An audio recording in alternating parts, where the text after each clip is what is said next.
Si usted me permite, doctor, voy a presentar a nuestro invitado. Adelante, que nos va a acompañar en este bloque y en el siguiente. Es el doctor Óscar Spalter. Muchas gracias por estar acá. El doctor Spalter es médico cardiólogo que se ha dedicado por más de 10 años a investigar las alteraciones metabólicas que dan origen a las enfermedades crónicas, incluyendo la obesidad. Formado en el exterior, ha desarrollado lo que él denomina estrategias metabólicas que podrían determinar el fin de la obesidad y la prevención de enfermedades crónicas. Es un lindo tema para desarrollar además con él, ¿no? Porque tiene mucha fuerza, sí, dicho de esta manera. Yo estuve charlando ya desde hace tiempo con él para preparar este programa y realmente es una persona que tiene mucho conocimiento, ha dedicado mucho tiempo a entender el tema y bueno, tiene una propuesta que no es solo de él, sino que hay un conjunto de científicos a nivel internacional que está respaldando este enfoque, este nuevo enfoque de una forma diferente de ver las enfermedades. Bienvenido, doctor Spalter, al programa. Muchas gracias por la invitación. Bueno. La verdad que es un honor estar con ustedes en este espacio. Bueno, muchas gracias. Doctor Spalter, primero para ir situando, estuvimos tratando de presentar un tema en el cual usted es experto, que es la inflamación silenciosa, pero nos gustaría que nos definiera o nos relacionara con qué enfermedades hoy hay evidencia de que un proceso de inflamación silenciosa estaría en la génesis o el mantenimiento de las mismas. Con absolutamente todas las enfermedades crónicas.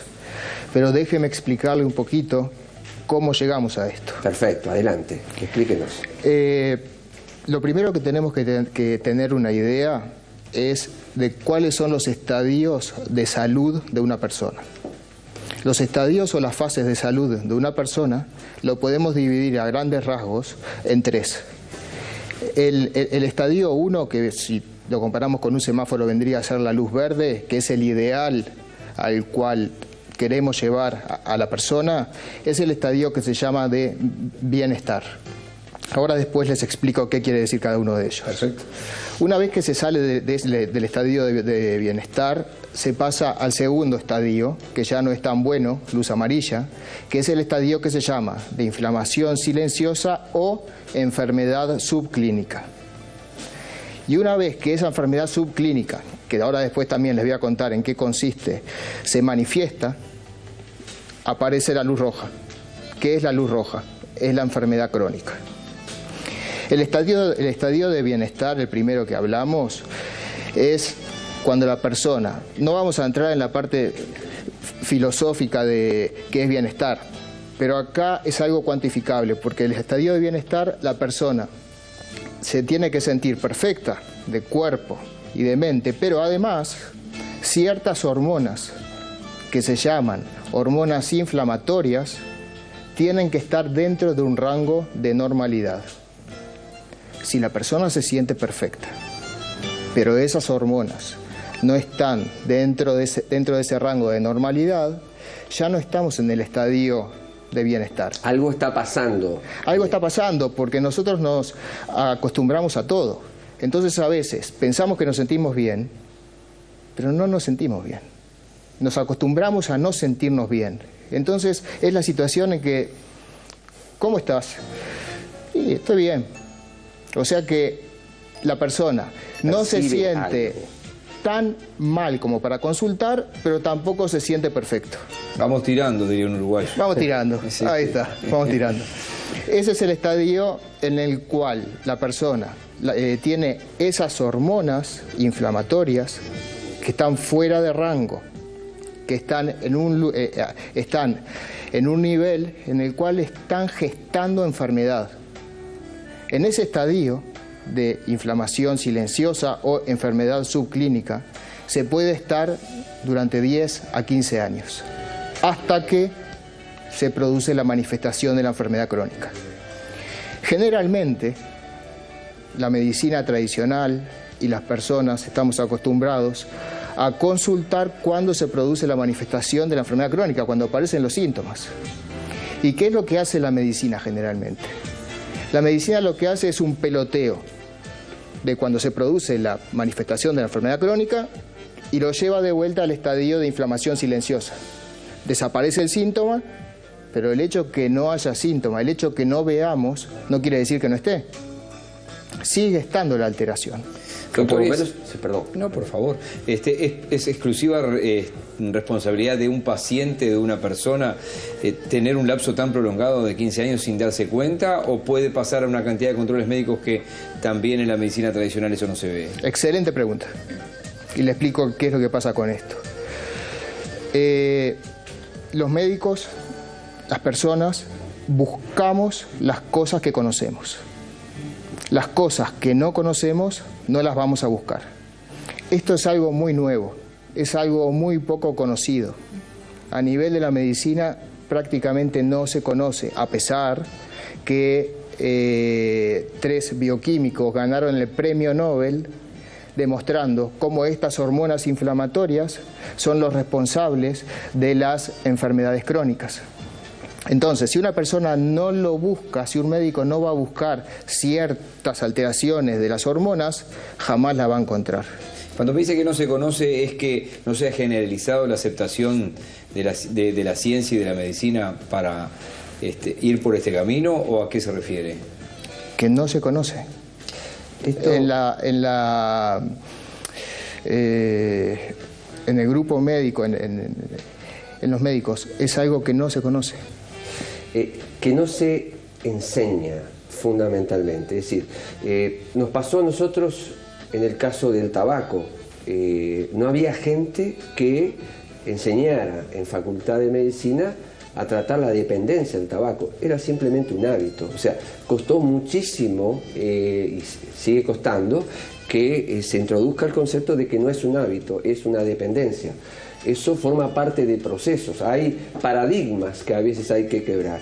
En este caso, la evidencia, podemos decir, es relativamente nueva en el tiempo, en donde expertos muy internacionales, yo recuerdo a un profesor de cardiología de Mount Sinai, que es muy famoso, que en una conferencia aquí nos planteaba que sí, vemos la obstrucción coronaria, pero el resto de la arteria, él mostraba, tiene evidencia de inflamación, y ese proceso aparece mucho antes de lo que nosotros diagnosticamos como la obstrucción coronaria.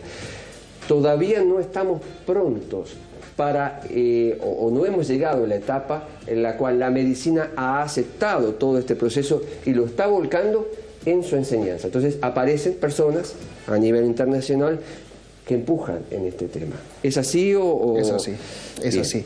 Sigue con tu explicación. Y durante esos años en los cuales se va gestando la enfermedad, ¿cuáles son las enfermedades crónicas que pueden aparecer? Porque, ¿qué pasa? Nosotros estamos predestinados desde el punto de vista genético. Nuestros genes, que es lo que traemos desde el momento en que se produce la fecundación entre el espermatozoide y el óvulo, es lo que ya está marcado qué es lo que va a pasar en el resto de nuestra vida. ¿Qué podría pasar?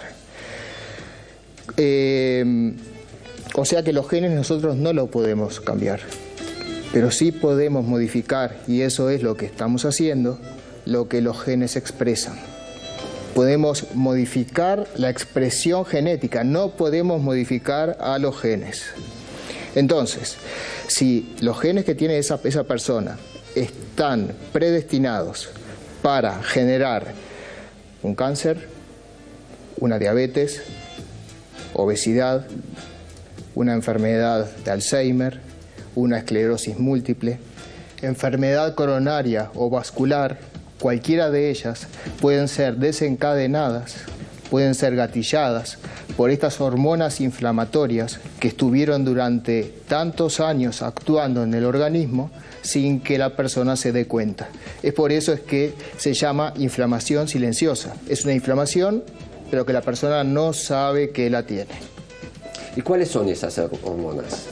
Esas hormonas, ahí está, esas hormonas forman un grupo de hormonas llamadas eicosanoides.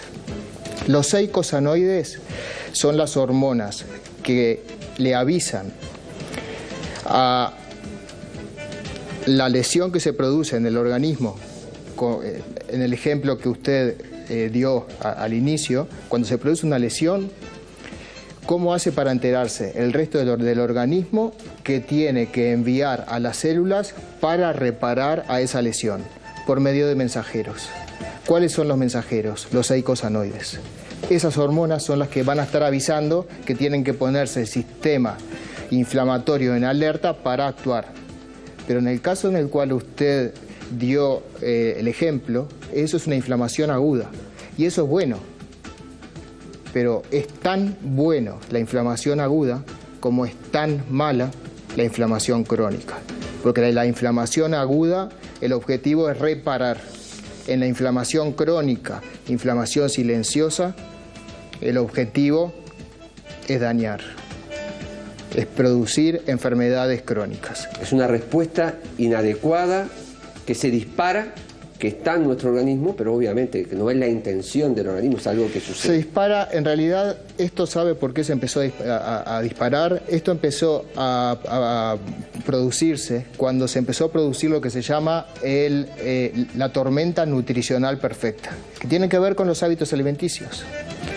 Cuando empezó a haber los hidratos de carbono ultra refinados de mala calidad, cuando empezaron a ver los aceites de mala calidad, como ser aceite de soya o aceite de girasol, y cuando se empezó a disminuir el consumo de los aceites de pescado, los omega 3, ahí fue cuando se empezó a desencadenar la inflamación silenciosa.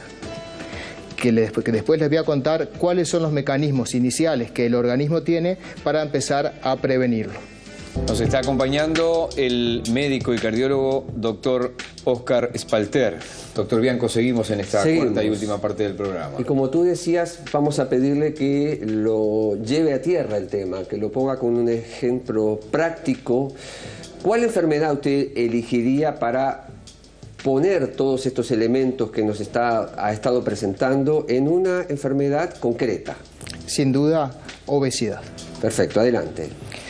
La obesidad, si bien es considerada como la epidemia mundial, yo les puedo decir que lo que es la pandemia es la inflamación silenciosa.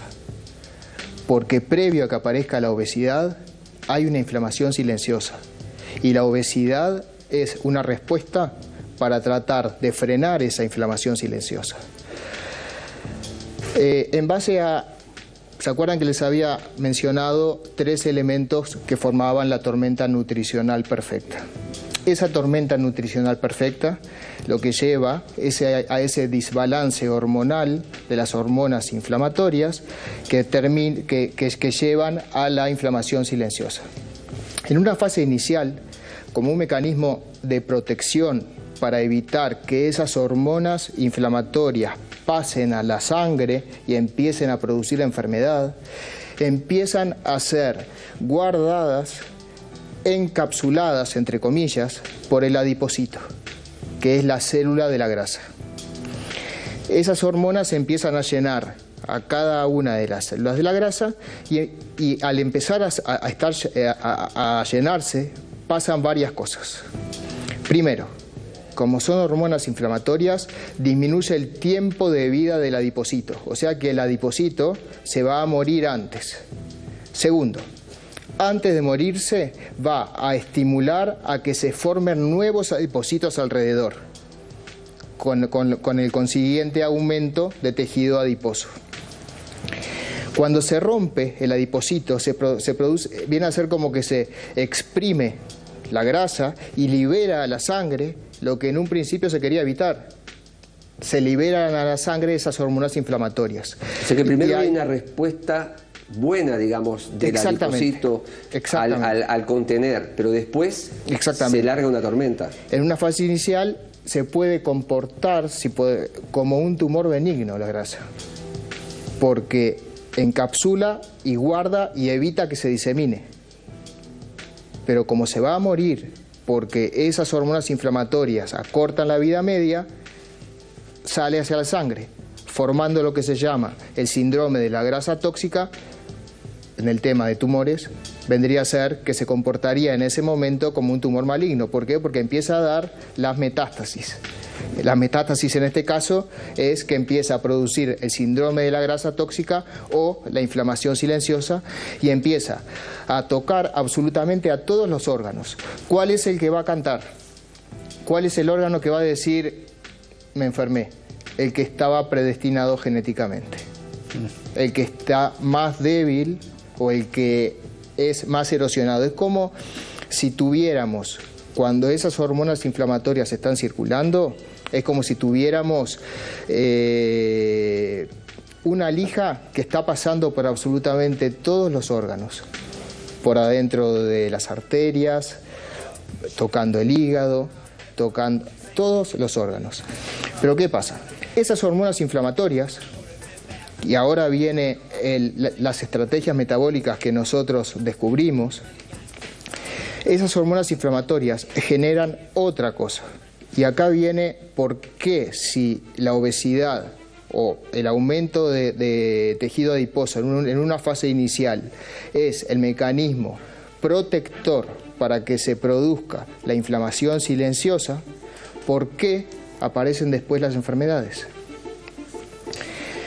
Las hormonas inflamatorias van a ser, o mejor dicho, voy a ir un poquito para atrás.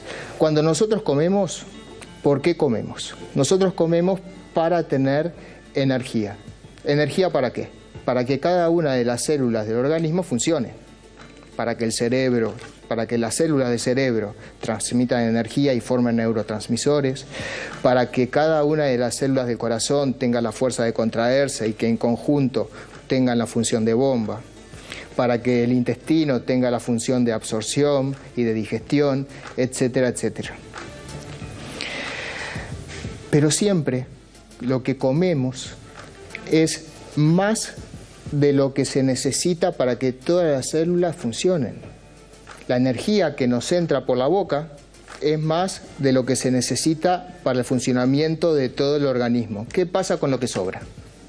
Se va a guardar en la forma de energía más pura que existe. No hay ninguna otra forma de acumular energía tan pura como es la grasa. Lo que sobra se acumula en forma de grasa. Cuando se acumula en forma de grasa, ¿por qué se acumula en forma de grasa? Para que cuando necesitemos utilizar esa energía, que salga esa energía y se vuelva a transformar en energía utilizable y no en forma de reserva. ¿Se entiende? Sí, señor. Sí, sí. ¿Qué pasa cuando las hormonas inflamatorias están elevadas? Nosotros hablamos que la grasa se forma primero porque entra lo que sobra de energía y se transforma en grasa y luego tiene que salir.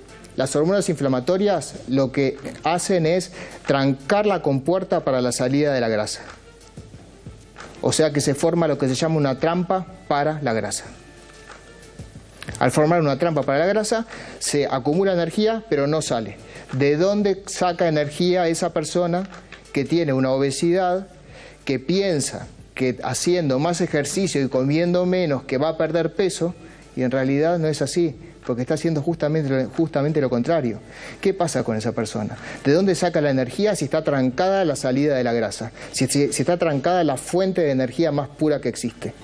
La va a sacar de los músculos, la va a sacar del hígado. Entonces esa persona va a perder peso a expensas de pérdida de grasa, de músculo, perdón. Por eso es que yo personalmente no estoy de acuerdo con las dietas. Las dietas, generalmente, cuando se habla de una dieta, se piensa en que se va a hacer durante un corto periodo de tiempo y con un objetivo que es que me quede bien un traje o que se viene el verano y quiero estar bien para el verano, pero no se piensa en tema de salud. Lo que nosotros trabajamos es en cambio de estilo de vida.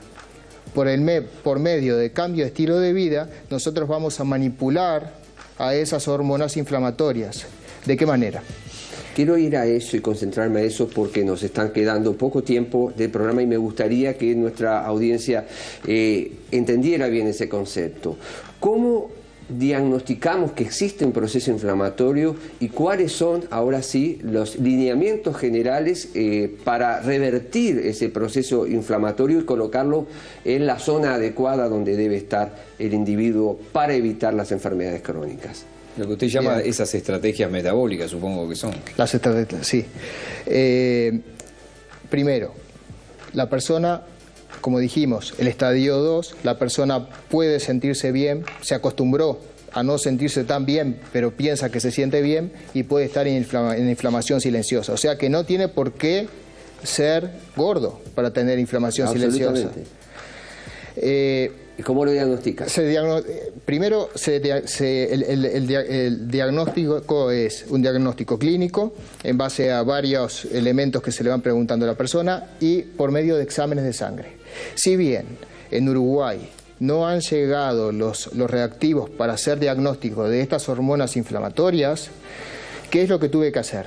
Tuve que buscar los metabolitos de degradación más cercanos a estas hormonas inflamatorias para poder hacer un diagnóstico. Entonces no se puede decir tal sustancia en la sangre me va a decir que la persona tiene una inflamación silenciosa. Tengo que leer entre líneas y hacer una conjugación de varios elementos y de varias hormonas. No son las hormonas que estamos acostumbrados a hablar, no son las hormonas femeninas, no son estrógenos, no son progesterona, no es la hormona tiroidea. Sí tiene muchísimo que ver en esto la insulina, pero además tenemos que ver cómo hacemos para medir, que no lo podemos hacer acá, los derivados de los eicosanoides. Bueno, eso es lo que nosotros hacemos ese diagnóstico. Una vez que nosotros hacemos un diagnóstico que la persona tiene una inflamación silenciosa, tenemos que ver qué grado de inflamación silenciosa tiene. Para empezar a revertirlo, porque lo bueno de todo esto es que es reversible. El objetivo que tenemos nosotros con las personas, que en el centro nuestro no los consideramos pacientes, sino que se considera que somos un equipo. Porque cuando se habla de un cambio de estilo de vida, tiene que lograrse una interrelación entre la persona a la cual se está ayudando y el médico. Entonces somos un equipo, porque cuando la persona hace las cosas bien, cuando se le va indicando los cambios de estilo de vida que tiene que ir haciendo y los va haciendo bien, se forma un feedback positivo hacia el médico y así se logra un estrecho vínculo y es una de las maneras, una de las estrategias para que la persona salga adelante. ¿De qué manera hacemos el manipuleo de esas hormonas? ¿Cómo hacemos para que esas hormonas que están generando la inflamación silenciosa y que están en un valor elevado, para llevarlos a un rango de normalidad que lo llamamos, como dijo el doctor Lazona, por medio de un manipuleo hormonal? ¿Qué es un manipuleo hormonal? Es trabajar por medio de alimentos. ¿Por qué por medio de alimentos? Porque los alimentos son los instrumentos más potentes que existen para manipular a las hormonas, más que los medicamentos. Entonces, por medio de los alimentos vamos regulando cantidad de proteína, hidrato de carbono, de grasas, dependiendo del grado de inflamación silenciosa, para ir llevando lentamente esas hormonas inflamatorias a entrar en zona. Durante todo ese periodo en que se va llevando las hormonas para que entren en zona, la persona obviamente va a ir bajando de peso. Pero no es el objetivo acá que baje de peso, el objetivo es que esté sano, que entre a la fase de bienestar y que desaparezcan absolutamente todas las enfermedades que podrían estar apareciendo. En el caso de, permítanme que les comente esto, estamos en el cierre, permítanme que les comente ejemplos. Mujeres que no podían quedar embarazadas porque eran abortadoras habituales, tenían anticuerpos anti determinadas sustancias que cuando se producía el huevo, es decir, la fecundación entre el espermatozoide y el óvulo, el organismo de ella lo rechazaba en forma de abortos espontáneos. La hipótesis inicial que hicimos en estos casos fue que había una inflamación silenciosa que en realidad ya no era tan silenciosa porque se estaba manifestando por medio de estos abortos espontáneos. Hicimos los exámenes, determinamos que sí había una inflamación silenciosa. Empezamos a hacer el manipuleo hormonal con los alimentos, sin medicación, se entró en zona, desapareció inflamación silenciosa, ya tienen sus hijos. O sea que embarazos normales. Hay evidencia que digamos, éxito, lo que vamos a necesitar, digamos, es que se vaya profundizando más en el conocimiento de la naturaleza inflamatoria de las enfermedades y de cómo manipularlas. Pero creo que estamos casi en sin tiempo. Sí. No va a faltar oportunidad para que retomemos esto, porque además ustedes van avanzando en la investigación. Supongo que semana a semana, mes a mes, al sumar información, eso es lo que es la ciencia, ¿no? Ir recogiendo información y evidencia científica. Doctor Espalter, muchísimas gracias. Muchas gracias por el tiempo. Y bueno, el objetivo de hoy era explicar esa etapa subclínica de la enfermedad y cómo mecanismos inflamatorios, en este caso, pueden llegar a estar en la génesis y que existe la posibilidad de intervenir precozmente para revertir este proceso. Recuerden que nuestras vías de comunicación son nuestro Twitter, @saludcompromiso, y nuestro correo electrónico, que es compromisosaludui@gmail.com. Allí nos sugieren, nos comentan, nos traen arriba de la mesa sus preocupaciones, obviamente referidas al tema médico, y seguramente algunos de esos temas serán un programa completo. Doctor Eduardo Bianco, muchas gracias. El gusto de siempre. Y gracias a ustedes también. Hasta la semana que viene.